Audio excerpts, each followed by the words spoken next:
అమృతఘటేశ్వర్ ఆలయం విశిష్టత, పురాణగాథ విశేషాలు మీకోసం. లోక రక్షణ కోసం పరమేశ్వరుడు 8 మంది ప్రజాకంటకులైన రాక్షసులను వధించాడు. వీరిని సంహరించిన ప్రాంతాల్లోనే వీరాటనం అనే ఆలయాలను నిర్మించారు. వీటిలో ఒక ఆలయం తమిళనాడులోని తిరుకడువూర్లోని అమృతఘటేశ్వర్ అభిరామి ఆలయం. సాగర మథనం అనంతరం దేవతలు అమృత భాండాన్ని తీసుకువచ్చారు. అయితే తొలి ప్రార్థన చేయాల్సిన వినాయకుడిని మరచిపోయారు. దీంతో గణేశుడు ఆ భాండాన్ని ఇక్కడికి తీసుకువచ్చి శివలింగాన్ని ప్రతిష్ఠించి తల్లిదండ్రులైన పార్వతీ పరమేశ్వరుల ప్రార్థనలో భాగంగా కొంచెం అమృతాన్ని శివలింగంపై అభిషేకించారు. అనంతరం ఆ శివలింగం అంతటి అమృతంతో అభిషేకం కావడంతో అమృతఘటేశ్వరుడిగా శివుడు భక్తులకు దర్శనమిచ్చారు. లయకారకుడైన శివుడు భక్త దయాళువు. భక్తులు నిండు మనస్సుతో ప్రార్థిస్తే వెంటనే ప్రత్యక్షమవుతాడని నమ్మకం. బాలుడైన మార్కండేయుడికి శివునిపై అచంచల విశ్వాసముంది.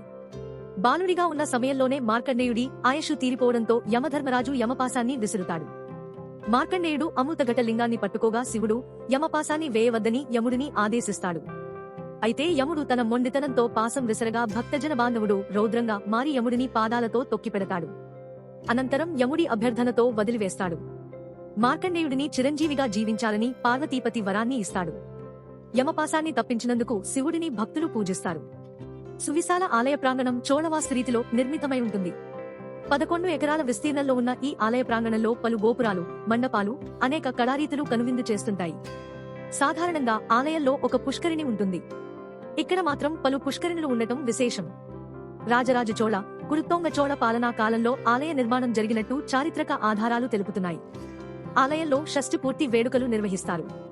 ప్రతిరోజు వందలాది మంది దంపతులు తమ షష్ఠి పూర్తి వేడుకలను ఇక్కడ జరుపుకుంటారు. పరమేశ్వరుడు అమృతఘటేశ్వరుడిగా భక్తులను అనుగ్రహిస్తాడు. స్వామి ఆశీస్సులతో దీర్ఘాయుష్షు కలుగుతుందని భక్తుల ప్రగాఢ విశ్వాసం. ఇది ఈ ఆలయం విశిష్టత. మీ సూచనలు, సలహాలు కామెంట్స్ లో తెలియచేయగలరు.